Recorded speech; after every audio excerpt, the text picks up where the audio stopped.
بەیادی هاوڕێ جەعفەر شەفیعی، ڕێبەری شۆڕژێر و کۆمۆنیست. کاتژمێر 6 پاژنیوەڕۆی ڕۆژی 7 خەجەڵوەری ساڵی 1366 هەتاوی هاوڕێیەک بەجێهێشتین کە هێمای ئینسانی باشترین ڕاهەندەکانی ئارمانی کۆمۆنیستی لە نێو ئێمەدا بوو. لەو ڕۆژەدا دکتۆر جەعفەر شەفیعی لە ڕێگای کەرکووک بۆ بەغدا بە ڕووداوێکی ئۆتۆمبیل گیانی لەدەستدا. ڕووداوێکی سەخت و دڵتەزێن بوو بۆ ڕیزەکانی کۆمەڵە و حیزبی کۆمۆنیست و هەروەها بۆ سەرجەم ئەو کرێکار و زەحمەتکێشانەی کە هیوای خۆیان لە بوونی ئەودا بەدی دەکرد و بوونی ئەو متمانەی بە داهاتوویان زیاتر دەکرد. هاوڕێ جەعفەر شەفیعی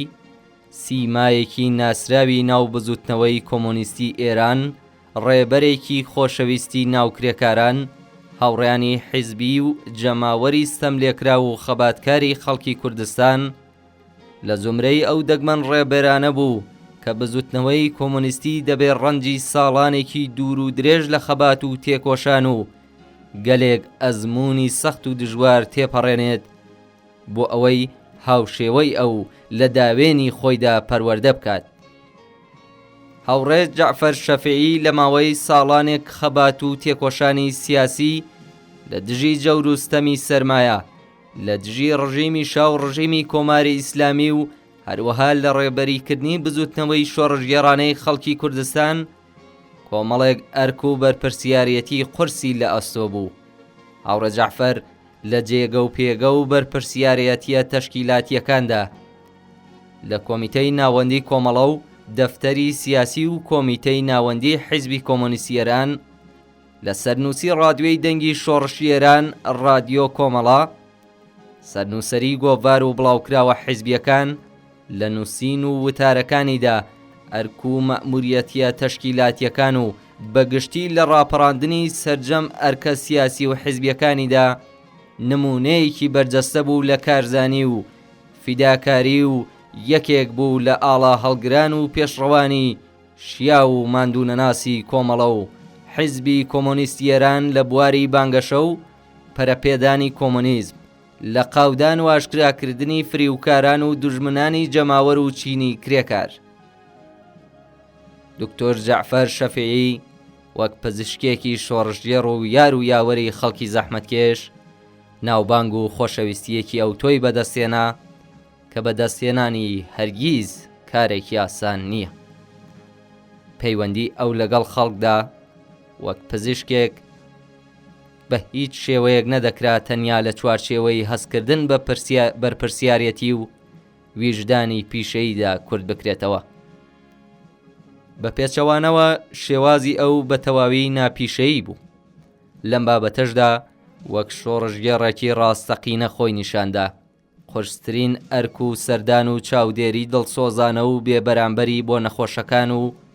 ئەو چین و توێژە هەژارە بەڕێوە دەبرد کە بە زۆری داوای یارمەتیان لێ دەکرد و ئەویش بە دڵ و گیان بەهانایانەوە دەچوو. هاوڕێ جەعفەر شەفیعی لە کار و ئەرکی سیاسیدا بە مانای ڕاستەقینەی گوشە بەرهەمی هیچ کارلێکێکی ڕێکخراوەیی نەبوو، هەر بۆیە وەسفکردنی ئەو وەک کادرێکی حیزبی پێناسە و وێنایەکی زۆر ناتەواوە لە تایبەتمەندیەکانی ئەو کەسانەی کە لە نزیکەوە لەگەڵ ژیانی سیاسیە و ئاشنان زۆر باش ئەم ڕاستیە دەزانن. ئەو بەڕادەیەک کار و چالاکی سیاسی، نەفوز و کاریگەری کۆمەڵایەتی، وزەی خەباتکارانە و هەروەها لێهاتوویی و داهێنان و بیرکردنەوەی سیاسیدا لە خۆدا کۆکردبووەوە کە ئیتر مەحاڵ بوو بە خێرایی تەنانەت لە ئۆرگانی ڕێبەرایەتی کۆمەڵەدا جێگای خۆی نەکاتەوە کە هەرواش بوو. لە حیزبی کۆمۆنیستی ئێرانیشدا ئەم پەیوەندیە واقعیەی لەگەڵدا بوو. هاوڕێ جەعفەر بە دڵ و گیان لە پێناو شۆڕشدا کاری دەکرد و ئەو ئەرکەی لە هەر هەلومەرجێکدا بەرەو پێش دەبرد، چ لە جۆش و خرۆشی سەردەمی شۆڕشدا، چ لە هەلومەرجی ژینگەی ناو کۆمەڵەدا سەرەڕایبوونی برین لە گەدەیدا و لە ژێر هەڕەشەی بەردەوامی هێرشی نظامی ڕژیمی ئیسلامیدا، یان ئەو ماوە کورتەی کە لە ئەوروپا ژیانی بەسەر برد شەو ڕۆژ بە شێوەیەکی ماندوو نەناسانە سەرقاڵی نووسین و خوێندنەوە بوو. وزە و شێلگیریەکی لە ڕادە بەدەر بەهێزی کە بە ئاسانی لە هەموو کەسێکدا بەدی ناکرێت کارکتەری ئەوی شکڵ پێدەدا، لەوەی کە ئەگەر لە دەرەنجامی کارێک ڕازی نەبوایە و تەنانەت ئەگەر پێویست بوایە دەجاریش سەر لە نوێن ئەنجامی بداتەوە، هیچ کات ماندوو نەدەبوو و هەموو جارێک بەو پەڕی حەز و تواناوە کاری دەکرد. ئەو هیچ کات لە خوێندنەوە و دیالۆگ و گفتوگۆ لەسەر بابەتە فیکریەکان تێر نەدەبوو. هێندە شێلگیر و ماندوونە ناسانە کاری دەکرد وەگەوەی بزانێت کە دەرفەتێکی زۆری لە بەردەمدا نەماوە. لە هەمان کاتدا ئەوەندە بەهەست و سۆزەوە ژیانی خۆش دەویست و بەو پەڕی خۆشحاڵیەوە چێژی لە بچووکترین هێماکانی ژیان دەبینی وەگەوەی کە هەرگیز بیری لە مردن نەکردەوە. جعفەر شەفیعی مارکسیستێکی بە تەواومانە بەدەرەوەست بوو، بەبێ ئەوەی کە ئەم بابەتە بەلای ئەوەوە بە واتای پشبەستن بە داتا و زانیاریە ئامادە و بەردەستەکان بێت. ئەو کەسێک بوو کە بە دوای زانیاریدا دەگەڕا، لێکۆڵینەوەی سیاسی و تێوەری و هەروەها ئارەزووی کردنەوەی ئاسۆی نوێ لەودا بێکۆتایی بوو. ئەو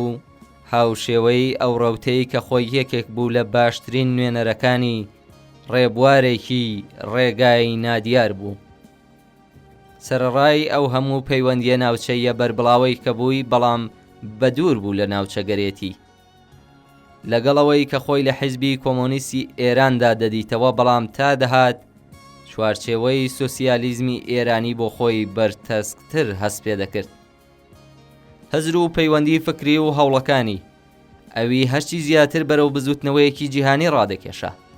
هەر لە بەشداریکردن لە کۆڕ و کۆمەڵە نهێنیە مارکسیستیەکانی سەردەمی شاو سەرەتایی ترین پەیوەندیە کرێکاریەکانەوە بگرێتە ئەزموونی دەست بەسەربوون لە ساواک و زیندانی سیاسی، لە چالاکیە بەربڵاو ئاشکراکان و وتارە جەماوەریەکانی سەردەمی شۆڕشەوە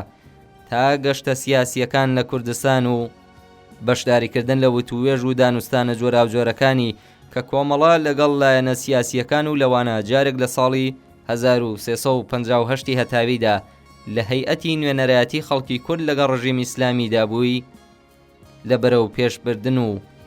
ئاراستەکردنی کاری تەبلیغاتی و ڕاگەیاندنی بەربڵاو و هەروەها تێکۆشانی ماندوونە ناسانەی لەم بوارەدا تا بەشداری لە ڕیزی پێشمەرگەکانی یەکێتی نیشتیمانی کوردستانی عێراق وەک پزیشکێکی شۆڕژێر لە یەکێک لە دژوارترین بارودۆخەکاندا کە تێیدا بوون لە بەجێگە گەیاندنی ئەرک و چالاکیە جۆراوجۆرە حزبیەکانەوە بگرا تا دەگاتە بینینی ڕۆڵی ڕێبەری لە قۆناغ و بڕیارە جۆراوجۆرەکاندا. دکتۆر جعفەر شەفیعی ڕێگایەکی دوور و درێژ و هەمە چەشن و پڕ لە هەوراز و نشێوی بڕی. ئەگەرچی ئەو ڕێگایی کەوت تێپەڕی کرد، بە هەوێنی بەهێزی سروشت و تایبەتمەندیە کەسیە درەوشاوەکەی ڕەنگ و بۆیەکی تایبەتی بەخۆیەوە گرتبوو، بەڵام لە کۆتاییدا کارنامەی گەشەکردن و پێگەیشتووی ڕەوتێکی کۆمەڵایەتی بوو کە لە نمونەیەکی بەرچاودا کورت کرابەوە. ئێمە کۆمۆنیستەکان گیانبەخت کردوان لە خەرمانەیەک لە پیرۆزی خوڕافات یان هەستێکی ڕۆمانسیەوە ناپێچین. بۆ ئێمە مێژووی داهاتوو زیندوەکان دروستی دەکەن و هەر ئێستا لەگەڵ خەبات و تێکۆشانێکی زیندوو ڕاستەقینە بە هەموو گرنگیەکەوە بەرەو ڕووین، بەڵام ڕێک هەر لێرەدایە کە سەر لە نوێ یاد و بیرەوەری هاوڕێ جەعفەر شەفیعی بۆ ئێمە زیندوو دەبێتەوە، نەک هەر لەبەرەوەی کە ئەمڕۆ جێگای ئەو لەو نەبەردە سەخت و ئالەنگاریە سیاسی و کۆمەڵایەتیەی کە لە بەردەم کۆمەڵە و حیزبی کۆمۆنیستدایە زۆر خاڵیە، بەڵکو لە بنەڕەتدا لەبەر ئەوەی هەموو ئەو کەسانەی کە لە نێو ئێمەدا دەیانەوێت خۆیان لە هەناوی خەباتی چینایەتی کرێکاران و زەحمەتکێشان و ستەم لێکراوانی کۆمەلگادا ببیننەوە، هەموو ئەو کەسانەی کە ئامانجیان بریتی بووە لەوەی کە بە هەموو تواناوە بەشداریەکی جددی لەم بەزوتنەوە کۆمەڵایەتیەدا بکەن، بە حەق ڕێز لە یەکێک لە شەریفترین و شێلگیرترین تێکۆشەری ئەم ڕێبازە دەگرن و لەوەش گرنگتر ئیلهامی لێوەردەگرن. یادی بەرز و بەڕێز بێ و ڕێبازی بەردەوام.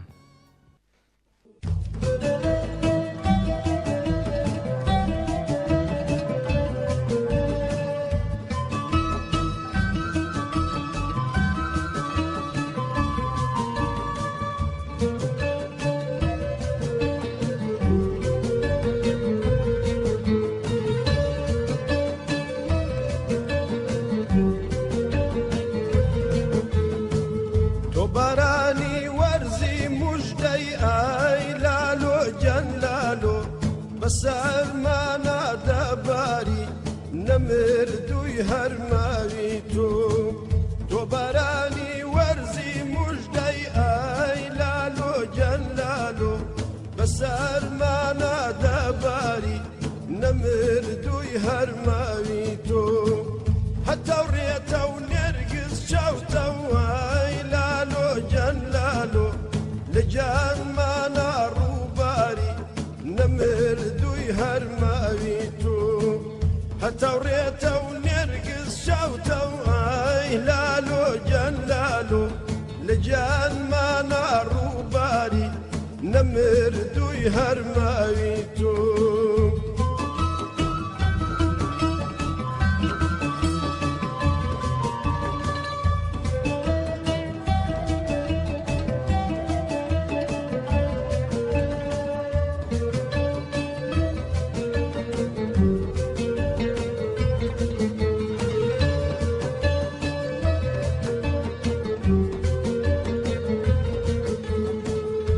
ئاسمانی یادی تۆدا ئای لالۆ جەلالۆ من چریکەم بەڵدەگیرێ نەمردووی هەرماوی تۆ لە ئاسمانی یادی تۆدا ئای لالۆ جەلالۆ من چریکەم بەڵدەگیرێ نەمردووی هەرماوی تۆ وەکەوینت بەستەی منیش ئای لالۆ جەلالۆ هەموو دنیا داگەڕێ نەمردووی هەرماوی تۆ وەکەوینت بەستەی منیش ئای لالۆ جەلالۆ هەموو دنیا داگەڕێ نەمردووی هەرماوی تۆ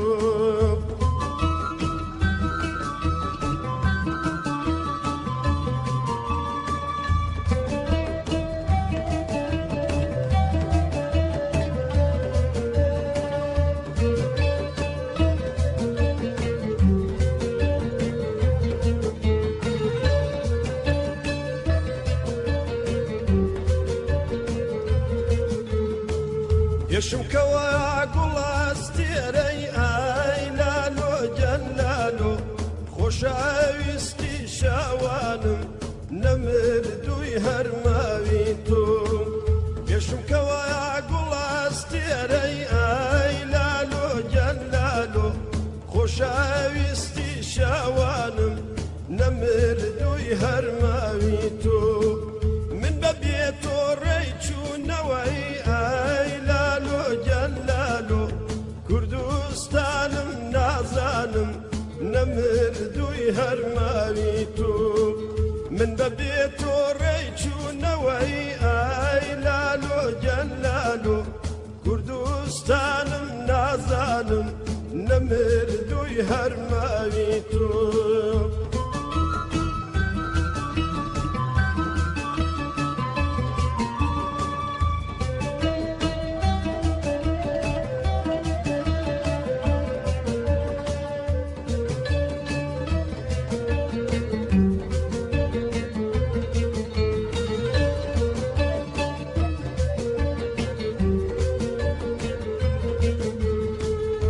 بەرانی وەرزی موژدەی ئای لالۆ جەلالۆ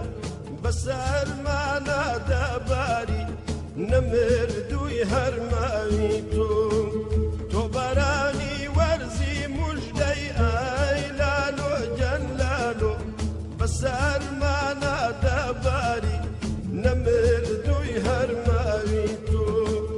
هەتەوڕێتە و نێرگز چاوتە و